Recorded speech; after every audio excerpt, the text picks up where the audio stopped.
আজকের অনেক বড় বিপদের হাত থেকে রক্ষা পেলাম। জানি না আজ কী যে হয়ে যেত, কি বড় বিপদ যে গেল। তো গুড মর্নিং বন্ধুরা, কেমন আছো সবাই?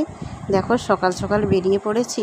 কোথায় যাব সেটা তোমাদের নিশ্চয়ই বলবো। তো দেখো রাস্তার উপর উঠে পড়েছি, গাড়ি তো আসেনি, গাড়ির জন্য অপেক্ষা করছি। তাই একটু হেঁটে হেঁটে স্ট্যান্ডের দিকেই যাচ্ছিলাম।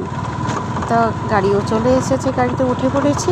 আর দেখো গাড়ি তো চলতে শুরু করে দিয়েছে। আর আমাদের গ্রামের প্রাকৃতিক পরিবেশটা একবার দেখো, কত সুন্দর, সৌন্দর্যে ভরা আমাদের প্রাকৃতিক পরিবেশ। দেখো গাড়ি থেকে নেমে খেয়াঘাটে চলে এসেছি। খেয়াঘাটে এসে দেখছি খেয়া এপারেই আছে। ভালোই হয়েছে, অনেকক্ষণ অপেক্ষা করতে হবে না, কাছাকাছি থেকেই দেখো খেয়া পেরিয়ে চলে এলাম, গাড়িতে উঠে পড়েছি। আর গাড়িও চলতে শুরু করে দিয়েছে। চলো এখন পৌঁছবো।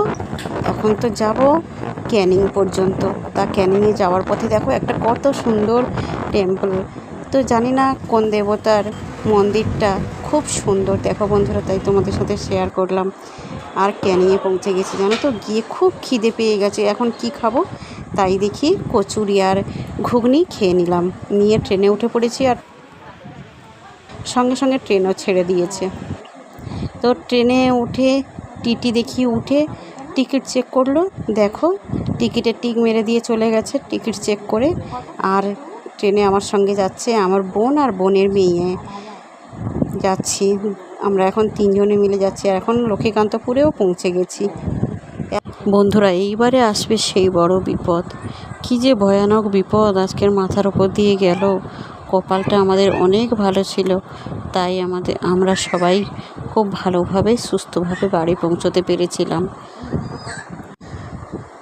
দেখো অনেক রকম হকারি উঠেছে, ট্রেন এইবারে ঢুকছে। আমাদের ট্রেনটাও এইবারে ছেড়ে দিয়েছে।